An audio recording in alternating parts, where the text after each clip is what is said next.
Now, ready to Worldchefs podcast. I'm your host, Ragnar Fredriksson, and you're listening to World on a Plate. Today, I have three very special guests in a very special occasion. We are here in Abu Dhabi at the World Chef Congress, first one since COVID, so it's a very special moment. And so our three special guests who are with me is our president, Thomas Gugler. Thomas, welcome. Thank you very much, Ragnar. Great pleasure being here. Always a pleasure. Our vice president and president of the Emirate Guild, Uwe Michiel. Thank you for having me. First of all, thank you everybody to come to Abu Dhabi. Welcome to Abu Dhabi, everyone. Yeah, and finally, our great friend and young chef developer. He is Alan O'Reilly is the chairman of the Young Chefs Development Committee, and who is here with the young chef at the Billy Gallagher Young Chef Forum, and he's going to tell us a little bit more about the excitement around World Chef Congress. Welcome to the show, Alan. I tell you, Ragnar, to be here with our friends today and to have all the young chefs here from around the world, it's so exciting to be in Abu Dhabi. Great to be back at Congress. I cannot tell you how excited we are. There's Brilliant. So much going on. And I think we can feel this excitement really everywhere. Thomas, I mean, what does it mean to you? You've been the president through every crisis that the world and the plague can bring us. What does it mean to you after Congress in Russia 2020 was cancelled to be here today? Yeah, man, for me it's really great. It's the first time I come without a full metal jacket, but at the end it's really amazing. I think this 2020 online Congress, which still was amazing and very, very good, is a completely different format. And now, after this nearly 4 years, having actually so many chefs, culinarians from all around the world back with us here in Abu Dhabi, in the home of our good friend Uwe, is amazing, because you can see so many nice, happy faces. You can see the excitement, the smile, and the hunger to, I would say, exchange the fast and the last 4-year experiences with our colleagues, friends, and culinarians, which are really, I would so say, so keen in coming here. And I'm very proud to take it in some words that so many of them made it to Abu Dhabi despite of all the difficulties we are still going through. And it deserves definitely to give them a special applause and saying thank you for all of you culinarians which really joined us here in Abu Dhabi. You can really feel it. It's a special mood. It's really a relief to be out there, to meeting friends again. And I guess for you, Uwe, as the president of the Emirate Guild, this means a lot for Abu Dhabi, for your association, for the chefs of the Emirati. It means everything for us, because especially, see, I'm a country president who has the offer now, the pleasure to host the Congress twice. We were 2008 in Dubai, and after success there, so with Chairman Andy, we decided to bid and go for Abu Dhabi to show our capital city this time. And we talked about to as many people this morning, as many friends, and I was talking also about the program what we have, the presentations, because I think we have the most important theme this year when we say Rise Together. Yeah. And at the same time, a lot of our groups, workshops we have is about sustainability. It's about the foods of the future, which is the most important thing for us in the next years to go. So, but still, a lot of our friends, when I spoke to them, said, I don't really mind the program. The biggest thing for us is to see everybody again, exactly. To be together again. No, that's definitely, and I think well, for you, we had so for the listeners to understand, we are recording this live from Abu Dhabi. So if there is a background noise, it's because we are surrounded by chefs. There are about 1,000 chefs in the Congress and several other thousands in the exhibition. So there are 3 halls of exhibition. There is a Congress with a daily program, keynote speakers, as Uwe mentioned, on sustainability, training, skills, education. And also what we have is our Young Chefs Forum. Now this is to you, Alan. And so I'm really proud, and Thomas, I'm sure you're proud when we can tell our partners that Worldchefs, as an old boys federation association, is probably one of the only events that does more for the young chefs than the old farts. mind my language. So Alan, so you've been actually taking care of the young chefs and the young chef development for now 6 or 8 years. I've been 8 years. 8 now, years, and, yeah. You're not so young anymore, no, not indeed, but you bring your experience with you. He's still a young We chef. just made the 28 last week. Come on. And a half. Tell us how did it begin? The Young Chef Forum. What is it? Well, for me, I was actually at the first Billy Gallagher Forum. You which were a was young in, chef in then. Kyoto, yeah, Kyoto. in Japan, and I've been involved since then as a young person, but then on the committee for the past 8 years and been the chairman for the past 4 years. And it's been an incredible journey. We now have over 36 young chef clubs around the world, supported by senior associations and fully mentored by them. And we are able to network, work together, share experiences and educational experiences together. But for the young chefs here at Congress, it's very, very special. Yeah, We have a whole yeah. separate program. Right now, Nestle is a major sponsor, and they've given us a hall for us to be in. That's and right. now, as we're sitting here, there is a gentleman who is affectionately known as the Honey Man. And Yes. he's gonna allow the young chefs to taste wild honey from the Emirates, 20 different types, and then he's going to match them with cheese, match them with tea, and other things, and it's an incredible experience. Tomorrow morning at 5 a.m. we're going to the fish market.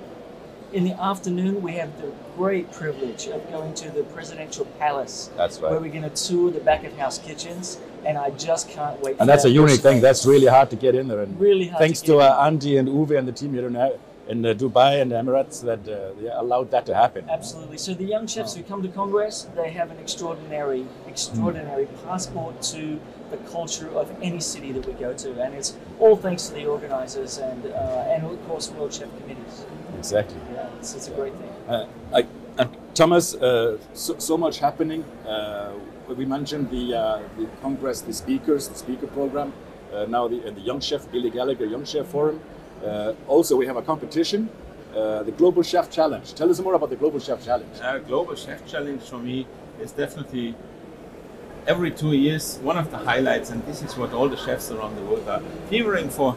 In a way, having the junior chefs, having the seniors, and definitely all our pastry guys, and they go to a 2-year pre-selection process where all the semi-finalists will make it actually to the finals here in Abu Dhabi or at any Congress, and they are battling now here for the title. And this is always, I think, very thrilling. It's kind of very pushy, and at the same time it's so this kind of aha effect which we as chefs enjoying so much. At the end, you never know. It's not a book ticket, regardless how much you trained before. It's the day on the day and off the day, like an where athlete. you have where you reach it or you don't do it. Exactly. And basically all the chefs which are here for all the 3 categories for me, they are all winners because they made it already to the finals. They are definitely. They are absolutely fantastic, and you can see the spirit. What I always emphasize and what I'm so proud of, and this is most probably one of the only trades and professions in the world that, despite of a color, a race, a gender, and belief, we all sit together. Everyone respects the other, and this is, I think, the most important thing, which should go also out not only through our society, it should go out to the world, because the power of the white jacket, as I always say, makes a change, and it should be taken as a parade example for others to make our world a better place. Because wherever you go nowadays, due to the situation of aggressions and war, we have 51 war zones around the world, which is really crazy, which is totally unnecessary. You can see here in Abu Dhabi, to the support of the Emirates Chef Guild and World Chefs, we gather all of them together, even countries where is war now, and we are doing cooking in harmony. And this, I think, should be an eye-opener for other segments of the different industries, which makes them understand there is only a together, and this together is then represented in our competitions, where we have all our continents. Normally the world has 5, but we have 7. Worldchefs is a bit different, but everyone is part of the family, and I am very proud of that, and I wish them honestly to be so successful, take this positive energy back to their home countries, and finally talk about the experiences they had in gathering people from all around the globe. See, and it works, if I may add what Thomas said.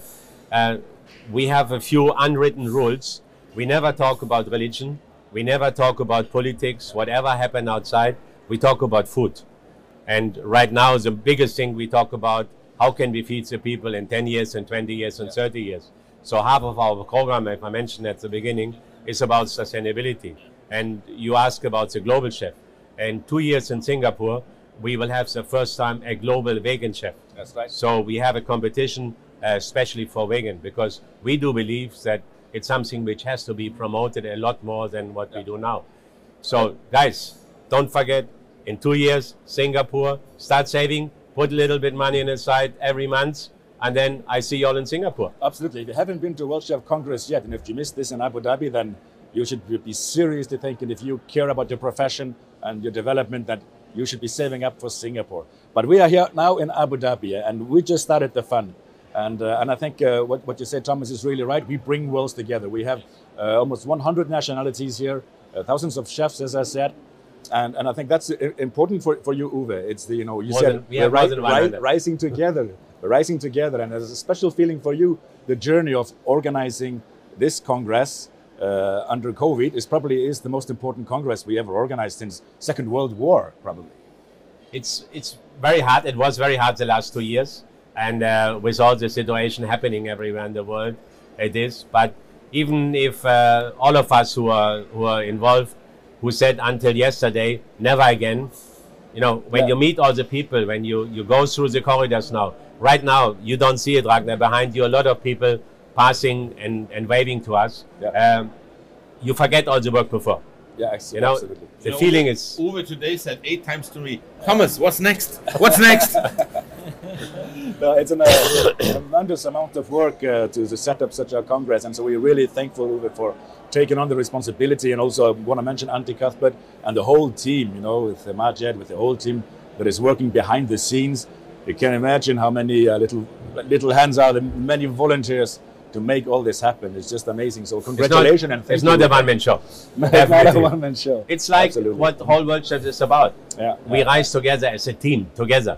And like the same as this, nobody alone is able to do that. Yeah. Uwe, I have to tell you, all the young chefs, they're all talking about sustainability today. They're all talking about all the new things that they're learning about plant cooking. And it's all because of the program you guys have put together. The young chefs are very, very excited about what they're seeing.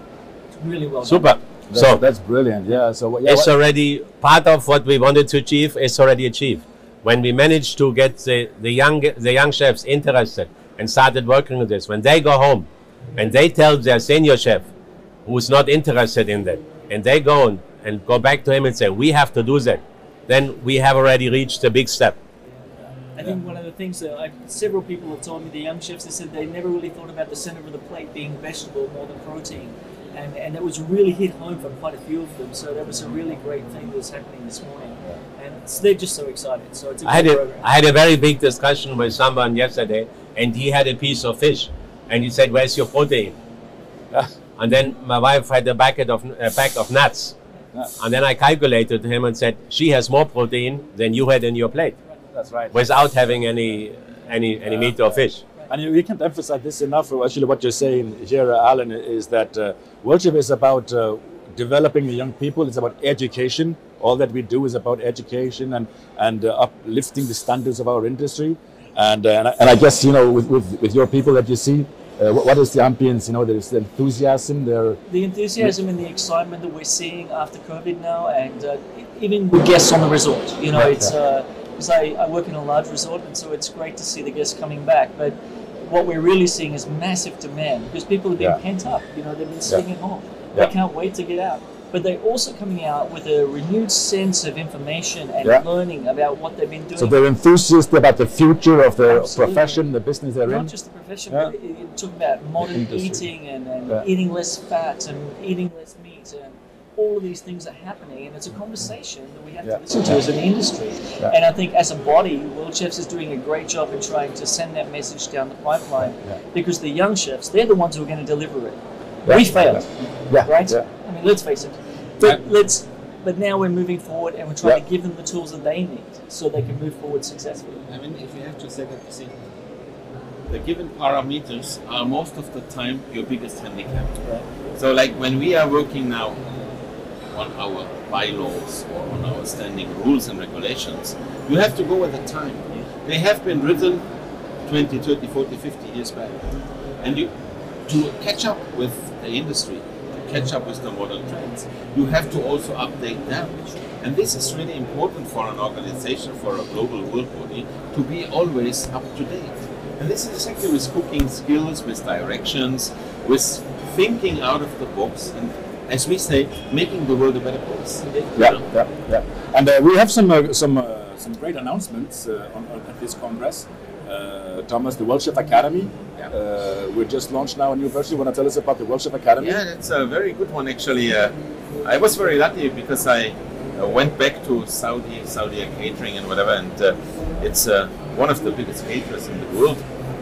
And I put it up as a vice president to have the first physical Worldchefs Academy in place, where we educate, first of all, now our internees. So a workforce of hundreds and thousands of chefs will get developed according to the latest standards. The second step is to go out of that entire organization and develop people for the entire country. And then, of course, later going on, it's a prototype now. But the key element for me is not having 5, 6 teachers or instructors hired. I want to have, and this is our plan, 52 instructors, which are coming from Worldchefs, and on a weekly basis they are educating all these people to a top level.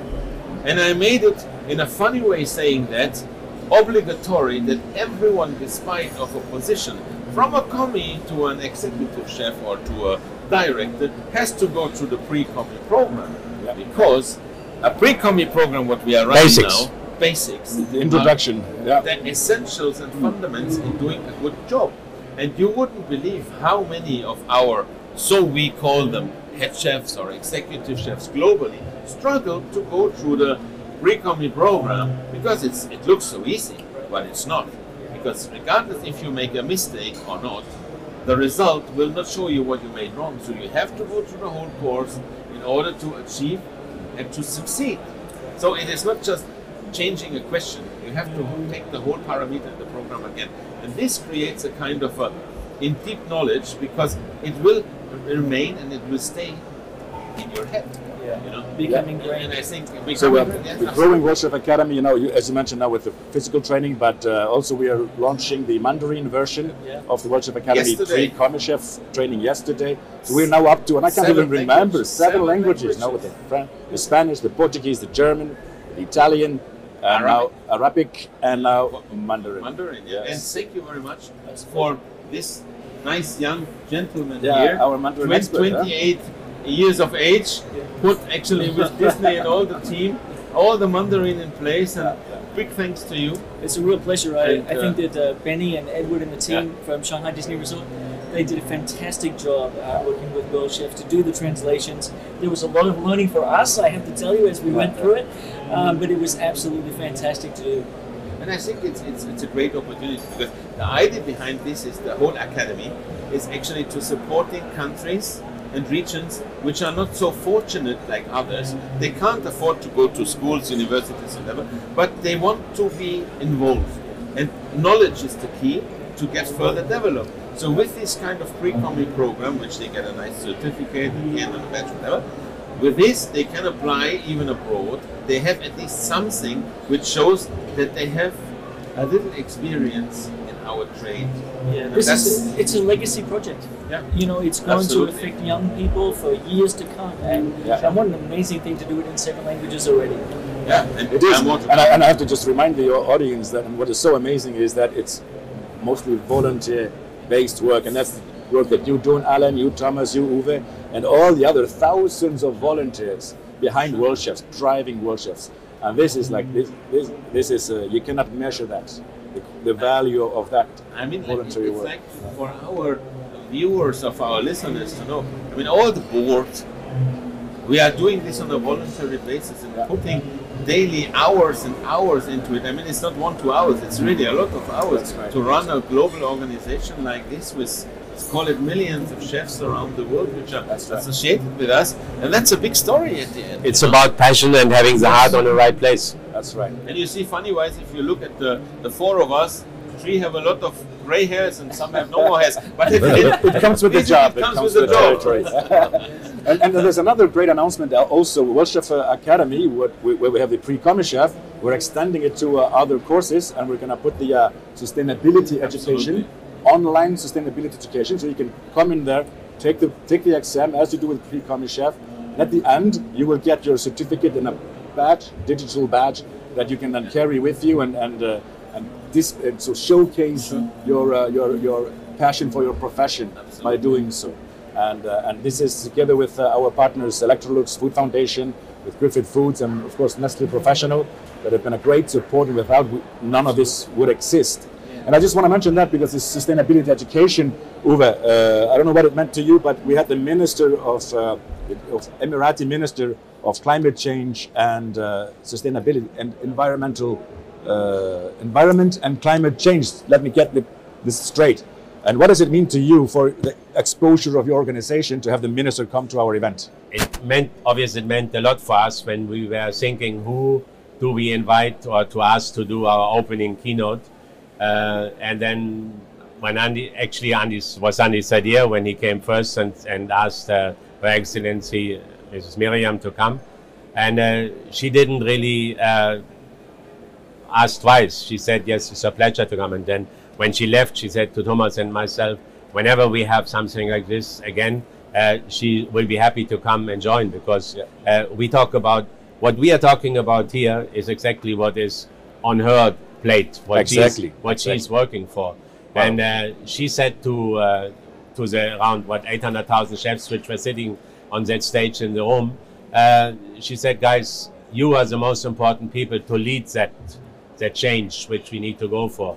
Yes, a lot of food waste is also in the house at home, but the chefs have to start to lead it. Exactly. We have a big responsibility. As an operator of a large operation, I have over 600 chefs. We're feeding 45,000 people a day, and that's massive responsibility to make sure that we're not wasting food. And on a resort our size, it's a very big piece of chunk of money. We have to make sure that is going back into the business and back into education. And I'm looking forward to the conversations we're going to have about education tomorrow. Absolutely, they're going to be fantastic.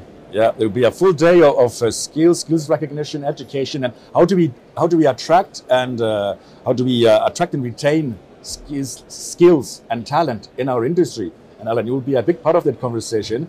So it's a really 360-degree congress. But tell us a little bit more about tomorrow. What's going to happen? Tomorrow is actually it's a perfect example of moving on from today, because today we're talking about what needs to happen in the future. And so tomorrow we're going to talk about education, which is going to be linked to what needs to happen in the future. Right? Yeah. So tomorrow's conversation about education, about retaining talent in an industry which is struggling because its reputation is so damaged from COVID. People have left the industry. We need them to come back. We need more people to come into the industry, but we need to also learn how to act in a new way, how to operate in a new way. Things have changed. Not just food is changing and where we're buying it from and the sustainability aspect, but also the fact that we have to do it leaner. Less people working in the industry. So how do we retain those people? That's right. So that's going to come back to talking about training programs, incentive programs, finding out what people really want besides money. What motivates them? What motivates the next generations of our professionals? How do we keep them? And we have an amazing panel that is going to talk from many different angles and aspects, from the employer's point of view, from recruiter's point of view, educator's point of view. So lots and lots of things happening tomorrow, and I'm very excited to be on the panel and very privileged. So thank you for inviting me. Well, thank you, Alan. Always such a pleasure to. No. We are very young chefs. I must say, we are very privileged to have all the support from you, Alan, from Thomas, and from Uwe, through all the job that we're doing at the office. Because without you guys, we are just empty shells. So we're really proud in Worldchef office also to be a part of that, and having that support from whenever I ask for a favor, it is just never a maybe. It's always a yes. And so thank you all for that. I want to thank you all for coming to this podcast. But maybe Thomas, if you want to say a few words just to sort of end the session, a little message of hope and unity. You had a big message of peace. We know we're living in dangerous times, And some of the members are asking, where are our friends? Which countries? And I just want you to express yourself on that subject. I mean, for me, I had a lot of thoughts, and I was talking to a lot of presidents around the world, chefs around the world. I mean, I visited 189 countries, and I have a quite good contact with them. And when I seen what's lately happened around the world with this kind of aggression, despite of naming any region, I think this is totally the wrong direction. So I was sitting and I said, listen, we have so many chefs around the world. I want to put out a message. Let's compose some music with them in deep, I would so say, meaningful words, which actually covers the whole thing, and then let the voice of chefs talk. And I told them, I don't want to hear any region. I don't want to hear anything about aggression. I want to make something for peace. And then a lot of chefs from all around the world, and you could see that today, from the different regions, put up these kind of messages. They sent it to us, and we formulated in a kind of a video running animated clip, which reflects the voice of chefs, the power of the white jacket, in going into support peace around the world, making the world a better place, and definitely being open-minded and accepting others, especially, as I said before, this kind of color, race, gender, and belief, it's a big word.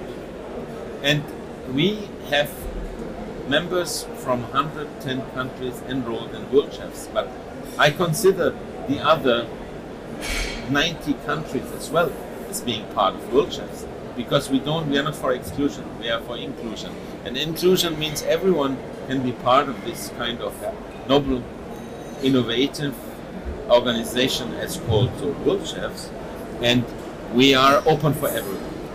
And if this message goes around the world, we can make a statement, because we hooked it up with a lot of TV channels now, and my goal is honestly talking about, I want to reach 100 million of likes with this initiative and video. And you can find the video, it's online now. It's online on YouTube, social media, also YouTube, yes. Facebook. So everywhere, all social media platforms, and I need you guys to have a look at it and share it. Yeah. And I have a goal, because this is also related to an event. I will fly on Saturday to Frankfurt, Big City Meets. Yeah, so you're going to outer, from there you go to outer space. To outer space, exactly. Yeah, so tell us more about your trip to outer space. And that's a really crazy one.